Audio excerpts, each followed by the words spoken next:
Imagine a world shrouded in secrets, where the tides of war conceal more than they reveal.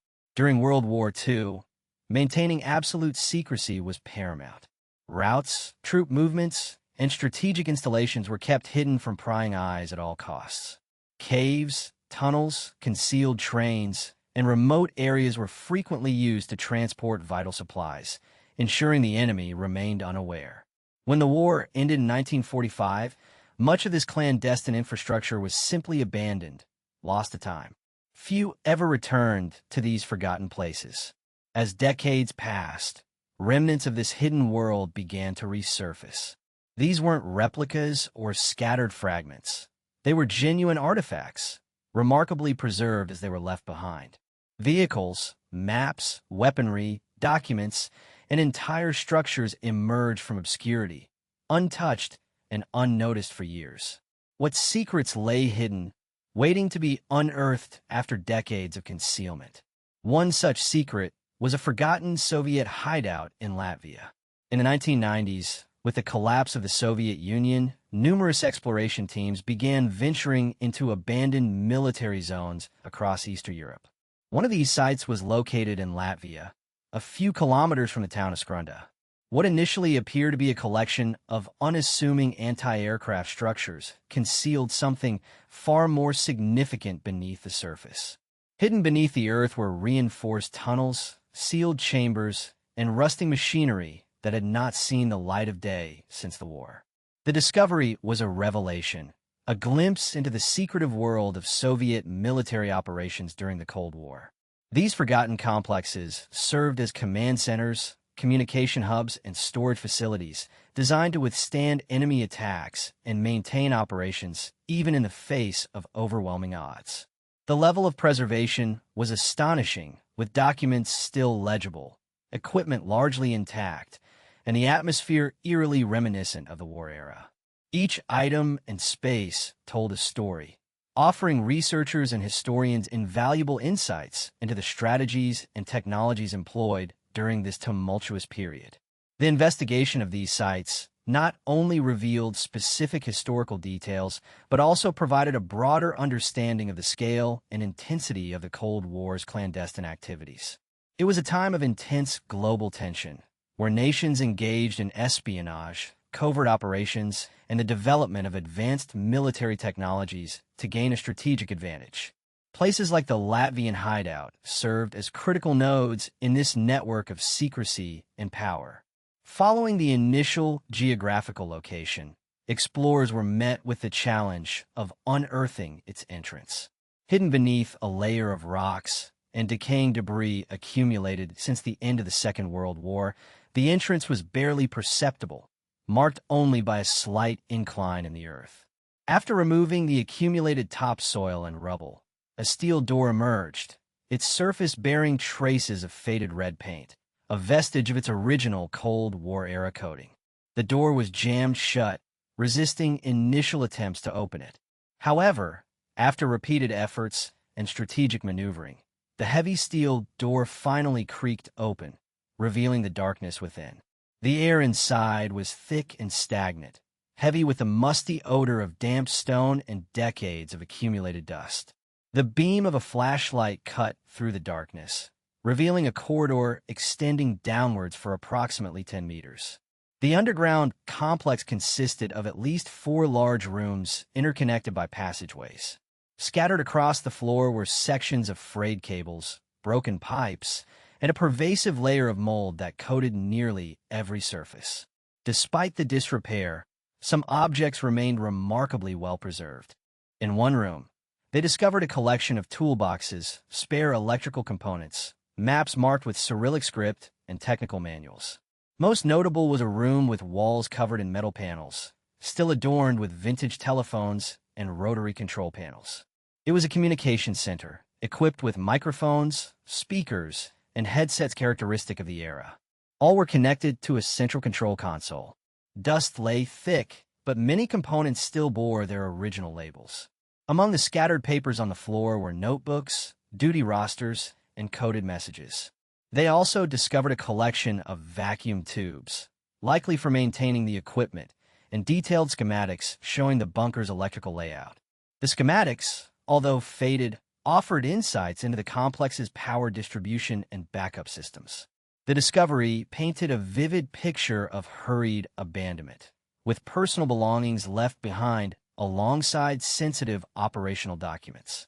Further exploration revealed a ventilation system, partially collapsed, that once circulated air throughout the bunker.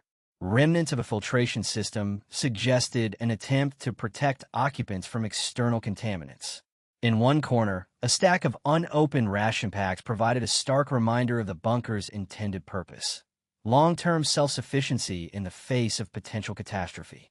The team meticulously photographed and documented each finding, aware of the historical significance of the site. The communication room, with its antiquated technology, offered a tangible link to the Cold War era, a stark reminder of the ever-present threat of nuclear conflict. The explorers carefully avoided disturbing the artifacts, recognizing the importance of preserving the context and integrity of the site for future study. The initial discoveries underscored the scope and sophistication of the Latvian bunker, hinting at the secrets it held within. Delving deeper, the discovery team stumbled upon a significant area for communications, giving clues to its former purpose. Inside, they found a Soviet-era typewriter sitting on a desk, accompanied by several brittle, yellowed papers. The documents, written in Russian, appear to detail various military exercises, maintenance schedules, and protocols for responding to aerial attacks. Further investigation led them to a small armory tucked away at the end of a corridor, concealed behind a heavy, sealed steel door. Inside, the armory was mostly empty, containing only a few scattered crates and containers of spare parts. Notably, there was no ammunition or fully assembled weaponry to be found, only components, empty magazines, gun racks, and various rifle accessories. The team meticulously cataloged everything but left it undisturbed. The complex also featured a sophisticated artificial ventilation system, with ductwork running along the ceilings. Some sections of the ventilation system remained intact, a testament to the engineering of the facility. The remnants of an emergency power generator were also discovered. Although severely damaged and non-functional, the generator's basic structure was still recognizable, and its former connections to other parts of the shelter were evident, hinting at its role in powering essential systems during emergencies. One of the rooms seemed to have been used as sleeping quarters. Metal bunk beds lined the walls, their mattresses rotted and decaying. Scattered remnants of blankets lay nearby, providing evidence of past habitation. A table held a collection of metal dishes, and a broken portable radio and a hanging ceiling lamp completed the scene. It was evident that the location had been inhabited for an extended period. Specialists later examined the site and concluded it had served as a long-term bunker, capable of sustaining occupants for a considerable duration. The layout and equipment suggested a strategic communication hub, ready for deployment in times of crisis. The presence of the typewriter and military documents underscored the importance of this facility in the overall defense network. The armory, though lacking complete weapons, indicated a readiness to assemble and deploy arms if needed.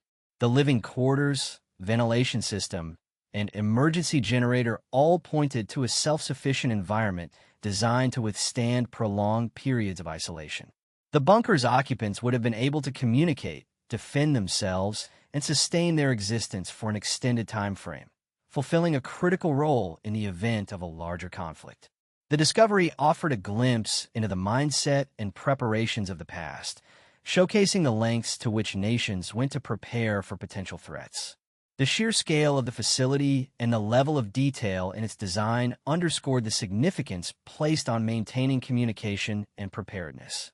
The findings added a layer of understanding to the broader historical context and provided valuable insights into the strategies and technologies of the era. Following the physical findings, historical analysis was brought in to establish a timeline and potential purpose. It's estimated that the bunker was operational between 1940 and 1947, The prevailing theory suggests it served as an observation or communication post during the final months of the war, subsequently falling under Soviet control when they took over the region. The bunker's location was strategically chosen, positioned away from main thoroughfares, yet within reasonable proximity to a former military airfield. This placement would have facilitated uninterrupted communications and enabled rapid evacuation, if necessary. Remnants of painted directional markings still adorn the walls, indicating internal pathways and restricted zones. Markings on the floor suggested the movement of wheeled equipment, potentially carts or dollies used to transport heavy machinery inside the bunker. Further corroborating the time frame, wooden crates containing sealed Russian-produced oil were discovered, bearing production dates from 1945. While many of the accompanying paper labels were damaged by moisture, some were salvageable, allowing for scanning and subsequent analysis. Adding to the mystery, the bunker's existence is conspicuously absent from official records. It appears on no maps or publicly available documents. Its discovery was entirely serendipitous, with civilian explorers being the first to venture inside, preceding any military personnel. Subsequently, researchers from local universities conducted more thorough investigations. It appeared that part of the complex had collapsed some time ago. The dating of the bunker to the 1940s aligns with a period of intense military buildup and strategic planning across Europe, as nations prepared for and engaged in World War II. The need for secure communication and observation posts would have been paramount, especially in regions with significant military installations or potential invasion routes. The proximity to the former military airfield further supports this hypothesis, suggesting a coordinated network of facilities designed to enhance situational awareness and response capabilities. The presence of Russian-produced oil and documents dated to 1945 points to the Soviet Union's involvement in the bunker's later years, potentially after the war when they expanded their influence in the region. The efforts to recover and analyze the remaining documents are crucial for gaining deeper insights into the bunker's specific functions and the individuals who operated it. The unofficial nature of the discovery underscores the clandestine nature of the facility and the lengths to which it was concealed from public knowledge. This raises further questions about the motivations behind its secrecy and the potential activities that took place within its walls. The initial exploration by civilian adventurers highlights the role of citizen scientists and amateur historians in uncovering hidden aspects of the past. Their curiosity and determination paved the way for more systematic research by academic institutions. The partial collapse of the complex hints at the challenges faced by researchers in accessing and studying the site, potentially obscuring valuable clues and artifacts. Despite these obstacles, the ongoing efforts to piece together the bunker's history promise to shed light on a previously unknown chapter of wartime activity and Cold War tensions. The bunker is an artifact. Unfortunately, the structure started collapsing, rendering further exploration impossible. The reconnaissance cameras we deployed captured some final glimpses into the depths, images that hinted at the vastness and complexity of this subterranean labyrinth. We observed fractured concrete, twisted metal supports, and ominous cracks spiderwebbing across the tunnel walls, all stark reminders of the inherent instability of the site. The risk of a major collapse was simply too great to continue. Safety protocols dictated an immediate withdrawal. Despite the curtailed exploration, the limited data we gathered painted a compelling picture of what lay beneath. The scale of the construction, the apparent purpose of the various chambers, and the sheer audacity of the project were all factors that fueled our curiosity and demanded further investigation, albeit from safer distance. The initial disappointment of having to abandon the tunnel system was quickly replaced by a renewed determination to understand its history and unravel its mysteries. We began to analyze the collected data, poring over the images, maps, and sensor readings, searching for clues that could shed light on the origins and fate of this forgotten Nazi endeavor. We hypothesized about the intended function of this underground complex. Was it a manufacturing facility for advanced weaponry? A secure command center from which to coordinate military operations? or perhaps a refuge intended to shield high-ranking officials from the ravages of war. The possibilities seemed endless, each more intriguing than the last. The construction methods were also of considerable interest. The sheer volume of concrete and steel used in the tunnel's construction suggested a massive investment of resources that were undoubtedly diverted from other critical wartime projects. The implications of this diversion were significant, raising questions about the priorities of the Nazi regime and the lengths to which they were willing to go to achieve their goals. The architectural style of the tunnel system, while utilitarian in nature, also revealed certain design choices that were indicative of the era. The smooth, curved walls, the symmetrical layout of the chambers, and the subtle use of lighting all suggested a degree of aesthetic consideration that was surprising, given the circumstances. It was as if the builders were trying to create a space that was not only functional, but also somewhat pleasing to the eye, a testament to their attention to detail and their commitment to quality craftsmanship, even in the face of impending defeat.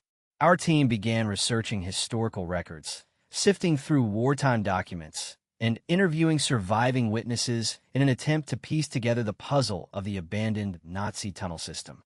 We consulted with experts in various fields, including historians, engineers, and archaeologists, seeking their insights and perspectives on the project. The more we learned, the more we realized that this was no ordinary tunnel. This was a place steeped in history, a relic of a dark and turbulent past, a silent witness to the rise and fall of a totalitarian regime. And now, it was our responsibility to uncover its secrets and share its story with the world. But now, the entrance was sealed, the way forward blocked. Our exploration had ended, but the mystery remained. We had to focus on another entrance, another access point that would allow us to continue delving into the secrets of this abandoned Nazi tunnel system and uncover its hidden history. The next part of our investigation would lead us to a completely different area, one rumored to be connected to the underground complex, but accessible through a network of forgotten service entrances. The challenge ahead was significant, but the potential rewards were even greater. We were determined to unravel the enigma of this subterranean world, to expose its hidden truths, and to shed light on a chapter of history that had long been shrouded in darkness. Far larger and more ambitious projects were also undertaken by the Nazi regime during the latter stages of World War II. One such undertaking was Project Riese, a colossal construction endeavor shrouded in mystery and speculation. This massive underground complex, a testament to the Nazis' ambition and desperation, was carved into the Owl Mountains and beneath Ksaja's castle in Lower Silesia, now part of Poland. The sheer scale of Project Riese is staggering, comprising a network of tunnels, chambers, and halls that stretch for miles beneath the surface. The purpose of Project Riese remains one of the most enduring enigmas of the Third Reich. While the official documentation is scarce and often contradictory, historians and researchers have proposed numerous theories. Some believe that it was intended to serve as a vast underground headquarters for the Nazi leadership, a secure and impenetrable fortress from which to direct the war effort as the Allied forces advanced on Germany. This theory suggests that key government officials, military leaders, and vital resources would be relocated to this subterranean sanctuary. Another prevalent theory suggests that Project Riese was designed as a top-secret research and development facility. The Nazis were known to be pursuing advanced technologies, including jet propulsion, rocketry, and potentially even nuclear weapons. The underground complex could have provided a secure and isolated environment for these clandestine projects, shielded from Allied bombing raids and prying eyes. The presence of specialized chambers and the scale of the construction lend credence to this theory. The vastness of the tunnels would allow for extensive research and development away from the dangers of aerial attacks. Still, other theories suggest that Project Riese was intended to serve as a manufacturing facility for critical war materials. As Allied bombing campaigns intensified, the Nazis sought to relocate key industries underground to protect them from destruction. The complex could have been used to produce weapons, ammunition, or other essential supplies, ensuring a continuous flow of resources to the front lines. The scale of the project would have allowed for mass production, even in a subterranean setting. Some believe it would house factories capable of producing vital parts and war materials. The true purpose of Project Riese may never be definitively known.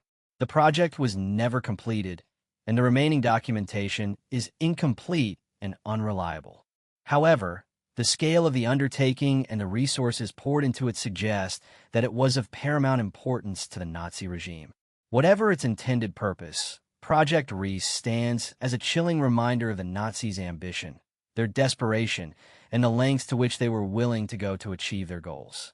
It remains a source of fascination and speculation for historians, researchers, and enthusiasts alike. The mystery surrounding the project continues to fuel the imagination. Built at immense human cost, Project Riese was a monument to Nazi brutality, fueled by the suffering and death of thousands of forced laborers. Prisoners of war, concentration camp inmates from Auschwitz, Gross-Rosen, and other satellite camps, and civilians rounded up from occupied territories were all forced to toil under horrific conditions. These individuals, representing a diverse range of nationalities and backgrounds, were united only in their shared misery and the constant threat of death. The workforce was essentially enslaved, subjected to backbreaking labor in the construction of the underground complex.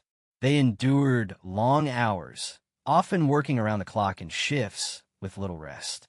Food rations were meager and inadequate, barely enough to sustain life, let alone the strenuous physical demands placed upon them. Starvation was rampant, weakening the already vulnerable workers and making them susceptible to disease. Dysentery, typhus, and pneumonia spread rapidly through the overcrowded and unsanitary camps, claiming countless lives. Medical care was virtually non-existent, and even minor injuries could quickly become fatal due to infection and neglect. Beyond the starvation and disease, the laborers faced constant physical abuse and psychological torment at the hands of the SS guards and capos, prisoner functionaries who were often even more brutal than their Nazi overlords. Beatings were commonplace, and summary executions were carried out for the slightest infraction or perceived act of sabotage. The threat of death was ever present, hanging over the heads of the workers like a dark cloud. Many simply succumbed to exhaustion, their bodies unable to withstand the relentless demands of the work and the appalling conditions. The death toll at Project Riese was staggering, with estimates ranging into the tens of thousands. These weren't just numbers. They were individuals with families, hopes, and dreams, all extinguished in the darkness of the Owl Mountains. The earth itself became saturated with their blood and tears, a silent testament to the horrors that transpired within. The project stands as a chilling example of the Nazis' utter disregard for human life and their willingness to exploit and exterminate anyone who stood in the way of their ambitions.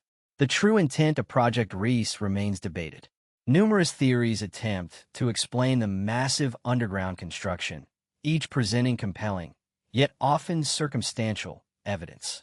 One prominent theory suggests that Riese was intended as a Führer headquarters, a secure and impenetrable refuge for Adolf Hitler and his high command as the war turned against Germany. This theory is supported by the sheer scale of the project, its location deep within the Owl Mountains providing natural protection, and the construction of reinforced concrete structures designed to withstand heavy bombardment. Furthermore, the inclusion of living quarters, communication centers, and ventilation systems lends credence to the idea that Riese was designed for long-term habitation. However, the lack of definitive evidence directly linking Hitler to the site, coupled with the incomplete nature of the project, raises doubts about this theory's validity. Another theory posits that Project Riese was a clandestine research facility dedicated to developing advanced weaponry, potentially including nuclear weapons or other unconventional technologies. The secrecy surrounding the project, the involvement of skilled engineers and scientists, and the demand for vast quantities of resources all align with the characteristics of a high-priority research and development program. Some speculate that the underground tunnels and chambers could have housed laboratories, testing grounds, and production facilities for experimental weapons. The presence of a nearby concentration camp, Grossrosen, could have provided a readily available source of forced labor for the project. Despite these suggestive elements, concrete proof of weapons research within Riese remains elusive. The absence of specialized equipment or documented experiments makes it difficult to definitively confirm this theory. A third theory proposes that Project Riese served as a storage depot for stolen art and treasures looted by the Nazis from across Europe. As the Allied forces advanced, the Nazis sought secure locations to hide their ill-gotten gains, and the vast underground complex of Riese would have provided an ideal hiding place. The construction of numerous chambers and tunnels could have accommodated large quantities of artwork, gold, and other valuables. This theory is supported by accounts of hidden caches of stolen art being discovered in various locations throughout Germany and occupied territories after the war. The possibility that Riese served a similar purpose cannot be ruled out. However, no significant finds of stolen art have been directly linked to Project Riese, leaving this theory largely speculative. It is possible that the treasures were moved elsewhere before the project was abandoned, or that they remain hidden within the complex to this day.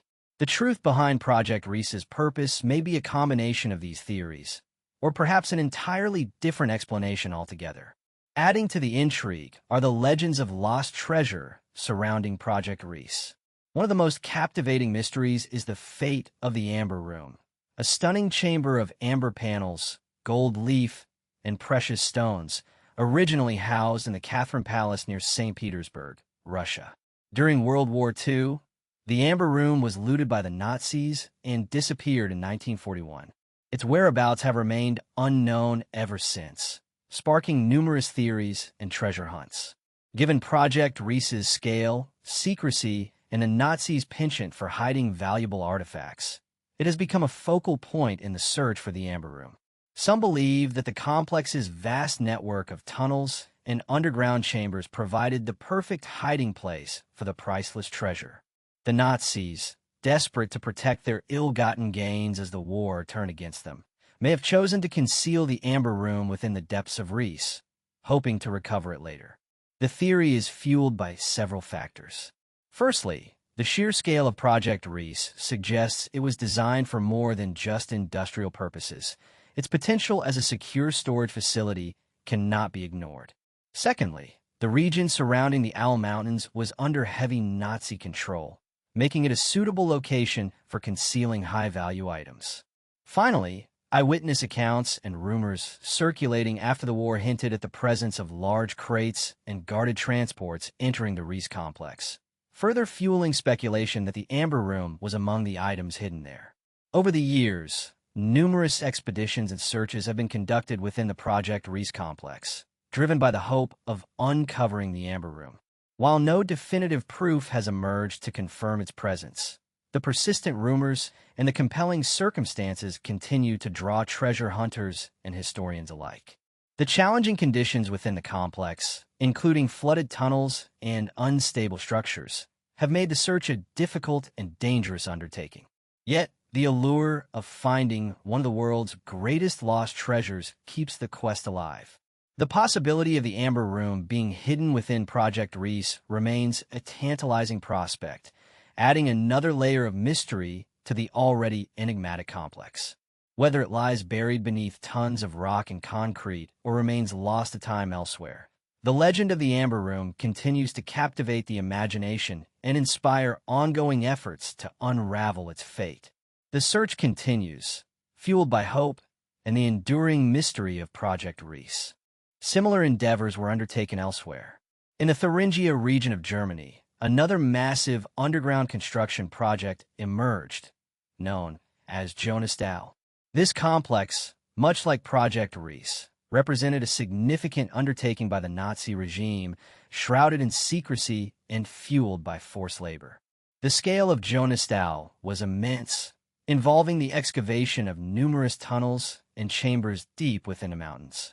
The true purpose of this sprawling subterranean network remains a subject of debate, with theories ranging from weapons development to a potential secure headquarters for the Nazi leadership. The construction of Jonastal, like other similar projects, relied heavily on the exploitation of forced laborers. Prisoners of war, concentration camp inmates, and other victims of the Nazi regime were forced to work under brutal conditions, enduring exhaustion, starvation, and constant threat of violence. The mortality rate among these workers was exceedingly high, a grim testament to the inhumane treatment they endured. The sheer scale of the project, coupled with the limited resources available due to the war effort, put immense strain on the workforce. The urgency to complete Jonastal further exacerbated the already appalling conditions, pushing the laborers to their absolute limits. The similarities between Jonastal and Project Riese are striking. Both were massive underground complexes built during the final years of World War II, utilizing forced labor and shrouded in secrecy. Both projects' purposes remain unclear, fueling speculation about their intended use. The level of planning and resources dedicated to these undertakings suggests a strategic importance that went beyond mere defensive measures. Some believe Jonastal was intended to house advanced weapons research and development, while others propose it was designed as a secure retreat for high-ranking Nazi officials in the event of Germany's defeat. Regardless of its intended purpose, Jonastal stands as a chilling reminder of the Nazi regime's ambition and its willingness to exploit and sacrifice human lives in pursuit of its goals. The discovery of Jonastal further underscores the extent of the Nazis' underground building efforts and the vast resources they devoted to these secret projects, even as their war machine faltered. The network of tunnels and chambers, carved deep into the earth, serves as a stark monument to the suffering endured by the forced laborers who toiled within its depths.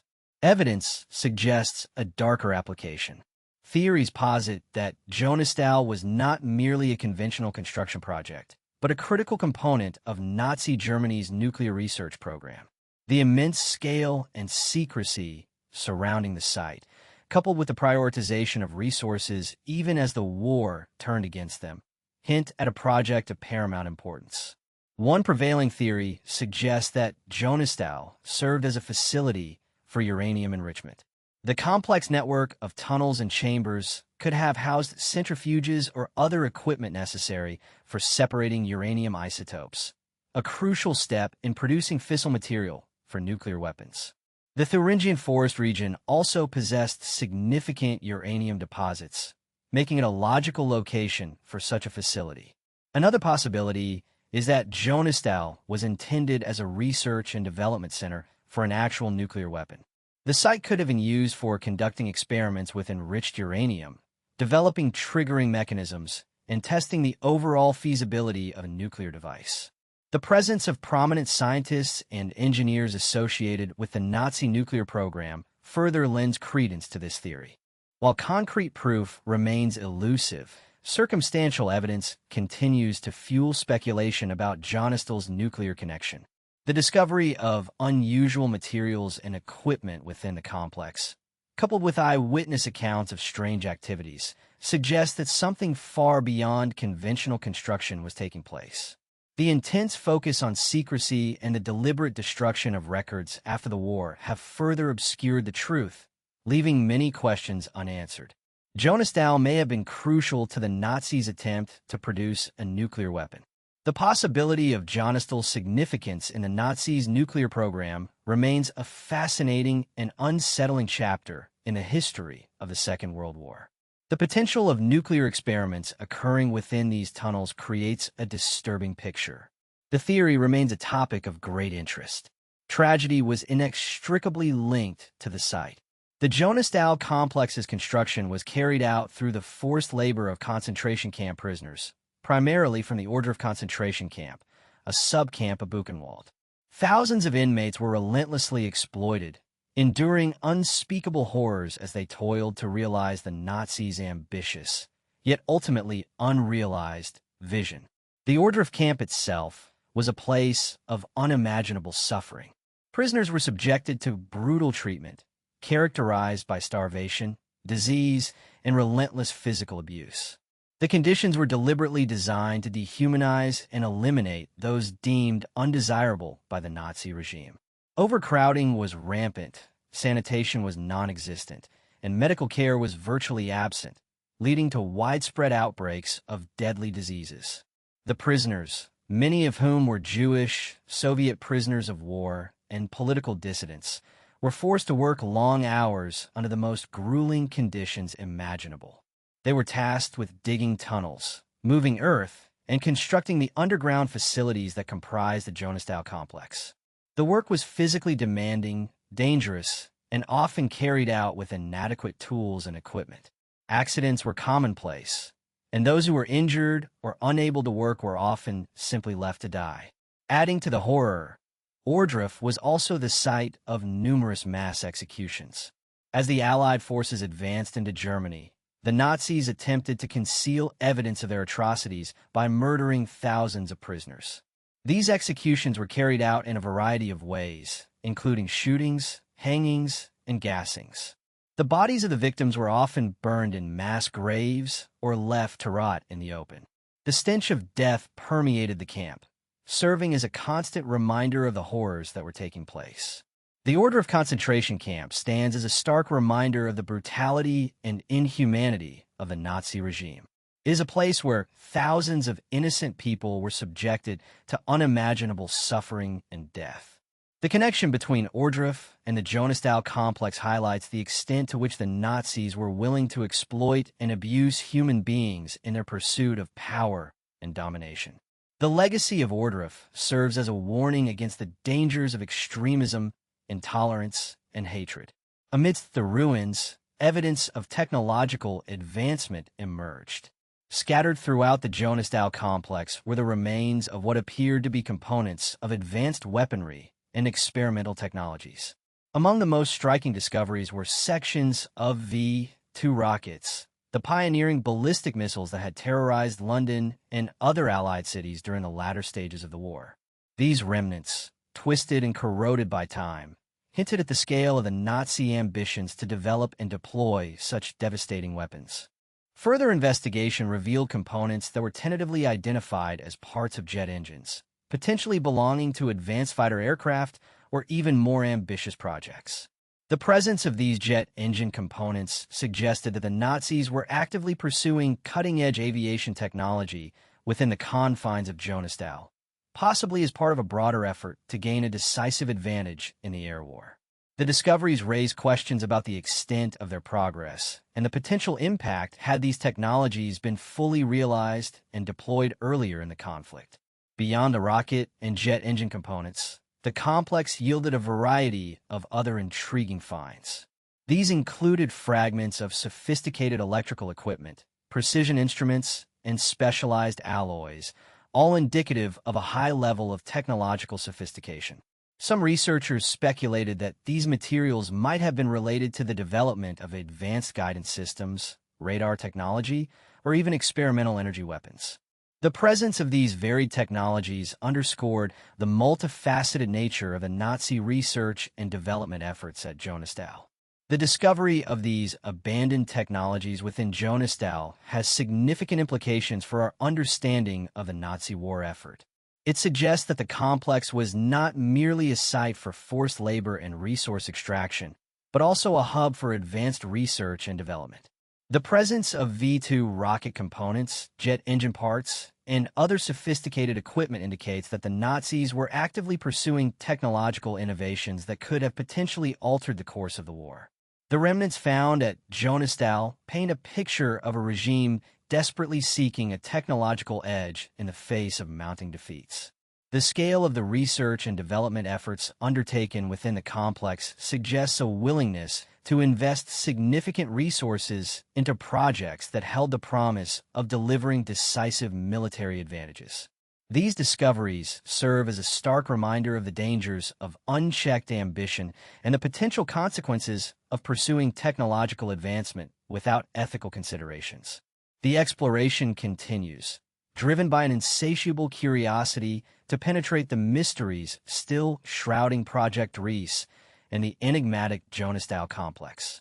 These persistent endeavors are not mere treasure hunts. They represent a dedicated effort to excavate history, to unearth fragments of truth that illuminate the darkest corners of Nazi Germany's ambitions. Each newly discovered tunnel, Each recovered artifact adds another brushstroke to the complex portrait of a regime teetering on the brink of collapse, yet still clinging to grandiose schemes and desperate gambles. The historical significance of these discoveries cannot be overstated. They offer invaluable insights into the mindset, the operational methods, and the ultimate goals of the Nazi leadership during the final, desperate years of World War II. By meticulously piecing together the puzzle of Project Riese, historians and researchers gain a deeper understanding of the regime's capacity for both meticulous planning and utter delusion. The sheer scale of the construction, the resources poured into its realization, and the slave labor employed in its execution all testify to the regime's unwavering commitment to projects that, in retrospect, seem increasingly detached from reality. Moreover, the artifacts and documents recovered from these sites serve as tangible links to the past, connecting us directly to the individuals who were caught up in the maelstrom of Nazi Germany. They humanize the narrative, reminding us of the suffering and sacrifice endured by countless individuals who were forced to contribute to this vast, ultimately futile undertaking. These discoveries are not just about uncovering secrets. They're about giving voice to the silenced, about honoring the memory of those who perished within the dark confines of Project Riese and Jonastal. The ongoing search is a testament to the enduring power of historical inquiry and its capacity to shed light on even the most deeply buried truths. Every excavation, every analysis, every recovered object contributes to a more complete and nuanced understanding of this pivotal period in human history, ensuring that the lessons of the past are not forgotten. The exploration endeavors to not just unearth physical remains, but also to exhume the buried narratives of individuals and to grant voice to those who were silenced within the historical framework of Project Riese. In conclusion, the revelations that surfaced after World War II regarding the atrocities committed by the Nazi regime were profoundly disturbing and irrevocably altered the course of history. The systematic extermination of millions of innocent people, the horrors of the concentration camps, and the twisted ideology that fueled such unimaginable cruelty serve as a stark reminder of the depths to which humanity can sink. Unearthing these past horrors was essential not only to bring justice to the victims and hold the perpetrators accountable, but also to ensure that such atrocities are never repeated. The discoveries forced the world to confront the darkest aspects of human nature and to grapple with the consequences of unchecked hatred, prejudice, and discrimination. The Nuremberg trials, for example, played a crucial role in establishing international legal precedents for prosecuting war crimes and crimes against humanity, thereby laying the groundwork for a more just and equitable world order. The testimony of survivors, the documentation of Nazi policies, and the physical evidence uncovered at concentration camps provided irrefutable proof of the regime's barbarity, challenging any attempts at revisionism or denial. The ongoing efforts to preserve and commemorate these historical sites, such as Auschwitz-Birkenau and other former death camps, serve as solemn reminders of the past and as places of education and reflection for future generations. Learning from the mistakes of history is not merely an academic exercise, but a moral imperative. By understanding the factors that led to the rise of Nazism, including economic instability, political polarization, and the scapegoating of marginalized groups, we can better recognize and combat similar threats in our own time. History provides us with invaluable lessons about the dangers of extremism, the importance of tolerance, and the fragility of democracy. It is our collective responsibility to remember the past, to honor the victims, and to work tirelessly to create a world where such horrors are never allowed to happen again. The fight against prejudice, discrimination, and all forms of hatred must be a continuous and unwavering commitment, ensuring that the lessons of the Holocaust are never forgotten. We must remain vigilant against the rise of authoritarianism and the erosion of human rights, safeguarding the values of freedom, equality, and justice for all.